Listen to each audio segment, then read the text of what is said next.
नमस्कार साथियों, स्वागत है आपका एक बार फिर से एक नए प्रैक्टिस सेट में। तो दोस्तों, लगभग हम लोग 5 प्रैक्टिस सेट खत्म कर चुके हैं। आज ये हमारा 6वें नंबर का प्रैक्टिस सेट है। तो लगभग हम लोग 180 के प्लस क्वेश्चंस हमने कंप्लीट कर लिए हैं, जो प्रीवियस ईयर एग्जाम्स में आए हुए हैं और आने वाले एग्जाम्स के लिए बहुत ज़्यादा लाभदायक होने वाले हैं। तो चलिए आगे नया सेट शुरू करते हैं, और ये भी काफ़ी इंपॉर्टेंट है और बहुत बार ये क्वेश्चन एग्जाम में पूछे गए हैं। तो क्वेश्चन नंबर 68 की हम बात कर रहे हैं यहाँ पर, कि क्वेश्चन नंबर 68 क्या कह रहा है कि रक्त का थक्का जमाने में कौन सा विटामिन सहायक होता है। तो जल्दी से बताएंगे कौन सा विटामिन है जो आपका रक्त का थक्का जमाने में सहायक होता है। ए, डी, ई, के।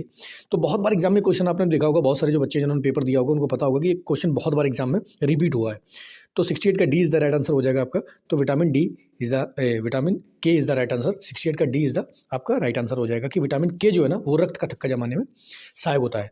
आगे बात करते हैं क्वेश्चन नंबर 69 की, सोनार किसके परावर्तन पर कार्य करता है। तो सोनार जानते हैं, सोनार किसके लिए होता है कि आप इसमें जैसे नेवी में यूज़ होता है इसका सोनार, पानी के नीचे किसी भी चीज़ का पता लगाने के लिए हम इसका यूज़ करते हैं सोनार का। तो सोनार जो होता है कौन से तरंगों पर कार्य करता है, किसके परावर्तन पर कार्य करता है। तो साउंड नेविगेशन होता है ये। तो 69 का सी इज़ द राइट आंसर हो जाएगा आपका। तो 69 का कौन सा आंसर सी हो जाएगा, सी इज़ द राइट आंसर हो जाएगा। 69 ध्वनि तरंगों पर, ठीक है, साउंड वेव्स की बात कर रहे हैं हम। आगे बात करते हैं क्वेश्चन नंबर 70। तो 70 कह रहा है कि कुष्ठ रोग के जीवाणु की खोज किसने की थी। तो जो कुष्ठ रोग है उसके जीवाणुओं की खोज किसने करी थी।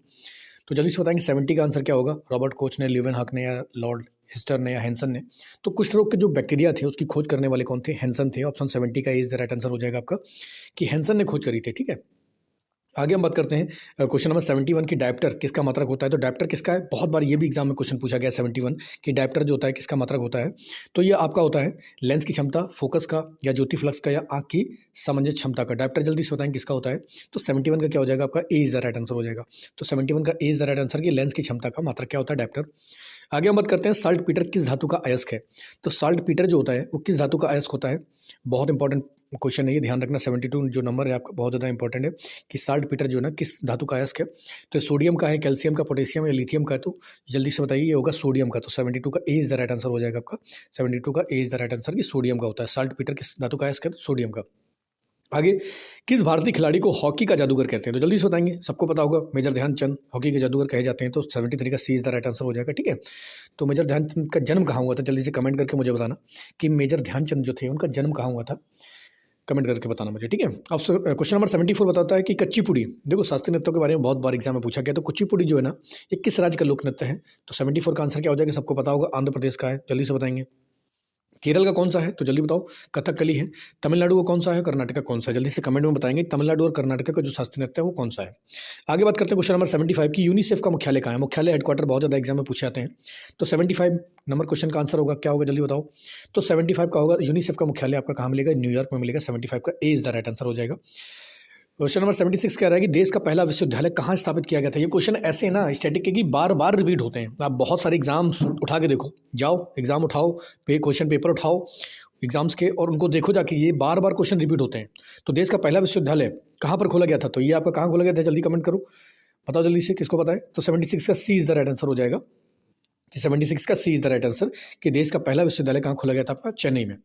आगे हम बात करते हैं कि सर डॉन ब्रैडमैन क्रिकेट खिलाड़ी किस देश के थे। तो डॉन ब्रैडमैन का नाम तो जो क्रिकेट लवर हैं उनको पता ही होगा, और काफ़ी इनका फेमस नाम रहा है क्रिकेट के क्षेत्र में। तो 77 का क्वेश्चन आंसर जल्दी से बताइए। तो सर डॉन ब्रैडमैन कहाँ से आते हैं, तो ये आपके ऑस्ट्रेलिया के खिलाड़ी थे। कहाँ के थे, सर डॉन ब्रैडमैन जो थे वो आपके ऑस्ट्रेलिया के खिलाड़ी थे। आगे हम बात करते हैं क्वेश्चन नंबर 78 कि लेंगपुई हवाई अड्डा किस राज्य में स्थित है। लेंगपुई हवाई अड्डा किस राज्य में स्थित है, तो ये आपका जल्दी से बताएंगे। सिक्किम में, मिजोरम में, मणिपुर में, मेघालय में। तो ये आपका मिजोरम में है। लेंगपुई हवाई अड्डा कहाँ पर है, मिजोरम में है। तो इसको भी ध्यान रखना है। अगला 79 क्वेश्चन की डिवेकल टू रिवाइवल। तो डिवेकल टू रिवाइवल नामक पुस्तक ये किसने लिखी है, तो इसकी रचना किसने की है। तो ये आपके आर डी प्रधान है। 79 का सी इज द राइट आंसर हो जाएगा कि आर डी प्रधान है, उन्होंने इस बुक की रचना करी, डिवेकल टू रिवाइवल। तो आगे चलते हैं 80 नंबर क्वेश्चन की, नवयुग क्या है। अच्छा, नवयुग क्या होता है। तो नवयुग क्या था, समाचार पत्र था, विद्युत लोकोमोटिव था, प्रक्षेपास्त्र था, या बांड था। जल्दी से बताएंगे 80 का आंसर क्या हो जाएगा। तो ये आपका नवयुग जो था वो विद्युत लोकोमोटिव था, एक इंजन था, ठीक है, जो इलेक्ट्रिक लोकोमोटिव था, बिजली से चलने वाला, ठीक है। तो नवयुग क्या था, इस तरीके के क्वेश्चन पूछ देते हैं, स्टैटिक में पूछ देते हैं बच्चे, फिर सोचते हैं कहाँ से क्वेश्चन आया हुआ है, तो इस तरीके के क्वेश्चन बनाते हैं, ठीक है। आगे हम बात करते हैं कि दुग्ध उत्पादन में भारत का विश्व में कौन सा स्थान है? तो दूध के उत्पादन में भारत का कौन सा स्थान है? सबको पता ही है, दूध भाई साहब। 81 का इज द राइट आंसर हो जाएगा पहला। आगे बात करते हैं सन टीवी।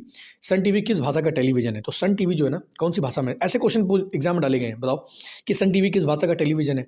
और जो लोग टीवी देखते हैं, कभी पलटा होगा उन्होंने चैनल वगैरह को, तो जानते होंगे, वरना बताओ, ये क्वेश्चन छूट जाते हैं। तो तमिल भाषा का है, तो सन टीवी कहाँ का है? तमिल भाषा का। तो ध्यान रखेंगे इसको, तमिल भाषा का ये टीवी चैनल है सन टीवी। आगे बात करते हैं क्वेश्चन नंबर 83 कि अमेरिकी कंपनी मोसेटो किस कारोबार से संबंधित है? तो ऐसी कंपनी जैसे मोसेटो हो गया, कंपनी का नाम पूछ दिया उन्होंने। कभी कभी शहरों के नाम पूछ देते हैं कि बफेलो किसके लिए प्रसिद्ध है, जोहान्सबर्ग किसके लिए प्रसिद्ध है, ठीक है। तो इस तरीके के वो क्वेश्चन डाल देते हैं और बच्चा यहीं पे कंफ्यूज होता है बेचारा, अलग अलग पढ़ रहा है लेकिन समझ में उसको नहीं आ रहा कि क्वेश्चन कहाँ से आ गया, ये मुझे हमें पता नहीं है, ठीक है। तो बताइए अमेरिकी कंपनी मोसेटो किस कारोबार से संबंधित है? तो जल्दी बताओ। तो ये बीज के कारोबार से। मोसेटो किसके कारोबार से संबंधित है? तो बीजों का कारोबार करती है ये, दुनिया की सबसे एक बड़ी कंपनियों में से एक है ये। तो 83 का D is the right answer हो जाएगा। 84 की बात करते हैं कि समाधान योजना किससे संबंधित है? कोई योजनाओं से भी क्वेश्चन बहुत डाल देते हैं। समाधान, अब किसका समाधान करना है? कर का समाधान करना है, कावेरी जल विवाद का करना है, कश्मीर विवाद का करना है, या अंतर्राज्यीय सीमा का करना है? तो 84 का जल्दी बताएंगे। समाधान किसका करना है? कर का करना है, ठीक है।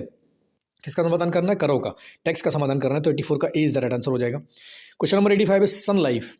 सन लाइफ इंश्योरेंस कंपनी जो है किस देश की बीमा कंपनी है? ऐसे ऐसे क्वेश्चन पूछे गए हैं। तो सन लाइफ इंश्योरेंस कंपनी किस देश की है? भारत की, ब्रिटेन की, कनाडा की, या दक्षिण कोरिया की? जल्दी से बताओ। तो इसका आंसर हो जाएगा आपका क्वेश्चन 85 का B is the right answer हो जाएगा कि सन लाइफ इंश्योरेंस कंपनी किसकी है? कनाडा की। अच्छा, ये क्वेश्चन तभी पूछा जाता है जब किसी कंपनी ने भारत के साथ समझौता किया होता है। जब दूसरे देश की कोई कंपनी भारतीय कंपनी के साथ मिलकर कोई समझौता करती है, ज्ञापन पर हस्ताक्षर करते हैं, तो इस तरह के क्वेश्चन एग्जाम में डाल दिए जाते हैं। आगे हम बात करते हैं कि इंडिका कार किस कंपनी ने निर्मित की थी? बताइए, ऐसे क्वेश्चन डाले गए हैं कि इंडिका, अब गाड़ी चलाते हैं, गाड़ियों का ज्ञान है जिनको तो कर देंगे, बाकी कंफ्यूज हो जाएंगे कि यार बजाज की है, महिंद्रा की है, टेल्को की है, प्रीमियर ऑटोमोबाइल किसकी है? तो इंडिका गाड़ी किसकी है? जल्दी से बताएंगे। 86 का। तो टेल्को। इंडिका कार किस कंपनी ने निर्मित की है? तो ये आपकी टेल्को की। बहुत सारे लोग ये नहीं बता पाएंगे। तो इंडिका किसकी थी? टेल्को की। आगे हम बात करते हैं कि संविधान के अंतर्गत युद्ध और शांति की घोषणा करने की शक्ति किसमें निहित है? तो युद्ध और शांति की घोषणा कौन कर सकता है? प्रधानमंत्री, राष्ट्रपति, संसद, या रक्षा मंत्री?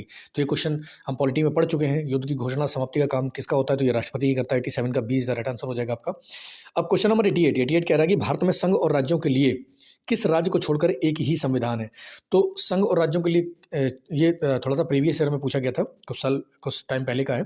तो यहाँ पर ऑप्शन 88 का भी होता है, लेकिन अब ऐसा नहीं है, अब पूरे देश में ही सारे कानून लागू हैं। तो 88 में नन ऑफ दिस हो जाएगा, ठीक है। 89 की बात करते हैं कि निम्नलिखित में से किस एक देश में प्रत्येक राज्य के लिए अलग अलग संविधान है?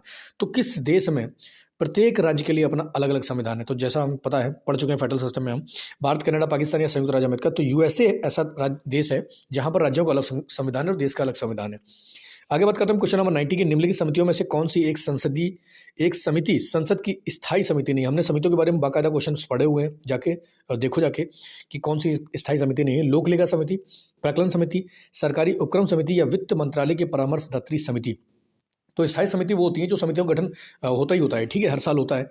तो इनमें से कौन सी ऐसी कंपनी है? तो 90 का जल्दी बताएंगे। तो 90 का आंसर आपका हो जाएगा डी। तो वित्त मंत्रालय की जो परामर्शदात्री समिति है, इसको या स्थायी नहीं है, अस्थायी है। जब परामर्श चाहिए होता है तो स्थायी बना लेते हैं, जब नहीं चाहिए होता तो ये नहीं रहती है, ठीक है। तो 90 का D is the right answer हो जाएगा आपका, ध्यान रखना इस चीज़ को। आगे हम बात करते हैं क्वेश्चन नंबर 91 कि 1 डिग्री अक्षांश पर दूरी लगभग कितने किलोमीटर की होती है? अब जिन्होंने ज्योग्राफी का चैप्टर पढ़ रखा है बाकायदा की, अक्षांश, देशांतर, ये सब रेखाओं के बारे में पढ़ रखा है, इनकी दूरियों के बारे में, तो उसको तो पता होगा। तो नॉर्मल बच्चों को अगर अच्छे से जिन्होंने तैयारी करी उनको पता होगा। तो 91 का क्या आंसर हो जाएगा? जल्दी बताओ। B is the right answer होगा इसका। 111 किलोमीटर, 1 डिग्री बराबर 111 किलोमीटर। इससे ही हम, जैसे आर्मी में आप जाएंगे तो इस तरीके से आप अक्षांश और देशांतर के माध्यम से ही अपनी स्थिति का पता लगा सकते हैं। और 1 डिग्री देशांतर की दूरी लगभग कितने किलोमीटर होती है? तो यहाँ पर देशांतर से भी पूछ दिया है। तो देशांतर होता है आपका 111, वो भी होता है 0.32 बस ज़्यादा होता है, ठीक है। तो 0.32 आपका हो जाएगा। तो क्वेश्चन नंबर 92 का सी इज द राइट आंसर। अब क्वेश्चन नंबर 93 है कि पृथ्वी अपनी धुरी पर कितनी झुकी हुई है? तो सबको पता होगा 23.5 डिग्री झुकी हुई है, इसमें कुछ ज़्यादा बताने वाली बात नहीं है। तो 23.5 डिग्री पृथ्वी झुकी हुई है। 93 का 20 द राइट आंसर हो जाएगा। यासिर अराफत किस देश के नेता हैं? तो यासिर अराफत तो बहुत ज़्यादा फेमस रहे हैं, बहुत फेमस पर्सनालिटी रहे हैं। तो ये कहाँ से संबंधित है? ये फिलिस्तीन से, पैलेस्टाइन से संबंधित है ये। 94 का सी इज द राइट आंसर हो जाएगा। बेऊर जेल कहाँ पर है? अब ऐसे क्वेश्चन डाल दिए कि बेऊर जेल कहाँ है। अब भाई हमें क्या पता, बच्चे तो ये बोलेंगे ना कि हमें क्या पता, हमने तो उसके बारे में पढ़ा नहीं है, कहीं पढ़ाया नहीं गया। तो जो चीज़ लाइमलाइट में होती है तो उसके बारे में एग्जामिनर क्वेश्चन बनाता है। तो बेऊर जेल कहाँ पर है तो हमें पता होना चाहिए। तो ये आपकी पटना में है, ठीक है। कहाँ पर है? पटना में है बेऊर जेल। तो मामला उस समय कुछ रहा होगा पटना जेल से संबंधित, तो बेऊर जेल के बारे में पूछ दिया गया। आगे हम बात करते हैं कि भारत कहाँ गया भारत निर्मित प्रथम सुपर कंप्यूटर का नाम क्या है? तो भारत के द्वारा बनाया गया 96 नंबर क्वेश्चन है कि पहला सुपर कंप्यूटर कौन सा था? तो जल्दी से बताएंगे कौन सा है। परम 10,000। तो कौन था? परम 10,000, सबको पता होगा। परम 10,000 भारत का निर्मित पहला सुपर कंप्यूटर है। आगे बात करते हैं 97 भोपाल गैस त्रचादी से तो इतनी बार क्वेश्चन पूछा गया है, क्या बताएं। हर एक एग्जाम में एसएससी तो मतलब भोपाल गैस त्रचादी को गोद ले लिया है उन्होंने, और यहाँ से क्वेश्चन बनाते हैं, ठीक है। हर एक दो सेट में या 2-3 सेट छोड़ के ये क्वेश्चन मिलना ही मिल रहा है। तो 97 का क्या आंसर हो जाएगा? ए, मिथाइल आइसोसाइनेट। 97 का ए आंसर हो जाएगा। भोपाल गैस जो त्रचादी हुई थी आपकी, उसमें मिथाइल आइसोसाइनेट का रिसाव हुआ था, जिससे बहुत सारे लोग मारे गए थे, ऑन द स्पॉट ही खत्म हो गए थे, ठीक है। अब 98 की बात करते हैं। अछूतों द्वार के लिए दलित वर्ग मिशन की स्थापना 1906 में किसने की थी? तो अछूतों के उद्धार के लिए जो दलित वर्ग मिशन था, उसकी स्थापना 1906 में किसके द्वारा की गई थी? क्या गांधी जी थे, क्या सिंधे थे, क्या बिरसा मुंडा थे, बी आर अम्बेडकर थे? तो यहाँ से एलिमिनेट भी हम कर सकते हैं। तो 98 का बताएंगे, महात्मा गांधी उस समय यहाँ थे नहीं, ठीक है। बिरसा मुंडा एक क्रांतिकारी हुआ करते थे, कहाँ से आते थे? मुंडा जनजाति से आते थे। बी आर अम्बेडकर तो कौन थे? ये सिंधे थे, ठीक है। कौन थे? सिंधे। तो दलित वर्ग मिशन की शुरुआत करने वाले कौन थे? सिंधे थे। आगे हम बात करते हैं 1909 में, 99 नंबर। 1909 में नासिक में मजिस्ट्रेट जैक्सन को गोली मारकर हत्या करने वाला क्रांतिकारी कौन था? तो नासिक जो हत्याकांड था, नासिक हत्याकांड में मजिस्ट्रेट को जैक्सन को गोली मारी थी 1909 में, किसने मारी थी? भगत सिंह ने, सुभाष चंद्र बोस ने, चंद्रशेखर आजाद ने, अनंत कान्हेरे ने? तो जल्दी से बताएंगे इसका। तो D is the right answer हो जाएगा। अनंत कान्हेरे जो थे, उन्होंने नासिक में मजिस्ट्रेट जो थे जैक्सन को गोली मारी थी। एग्जाम में क्वेश्चन पूछा गया, तो ये बहुत महत्वपूर्ण एग्जाम क्वेश्चन है। अगला है, लास्ट बचा हुआ है कि साल्ट लेक स्टेडियम कहाँ है? साल्ट लेक स्टेडियम में बहुत बार पूछा गया, तो ये आपका कलकत्ता में है। 100 का सी इज द राइट आंसर हो जाएगा। तो ये सारे क्वेश्चंस बार बार एग्जाम में पूछे गए हैं, बार बार एग्जाम में आए हुए हैं। 10,000 की हम सीरीज कंप्लीट कर रहे हैं, ठीक है। ये हमारा लगभग 6वां सेट होगा। तो इसी तरीके से लगातार पढ़ाई करते रहो। लगातार हम लोग लगभग 30 क्वेश्चंस तो डेली हमें देखना है। तो हम लगातार 10,000 क्वेश्चन करेंगे, और ये हमारे आने वाले एग्जाम में बहुत ज़्यादा मदद करने वाले हैं विदाउट टाइम वेस्टिंग। तो आज के लिए इतना ही बहुत है। जय हिंद।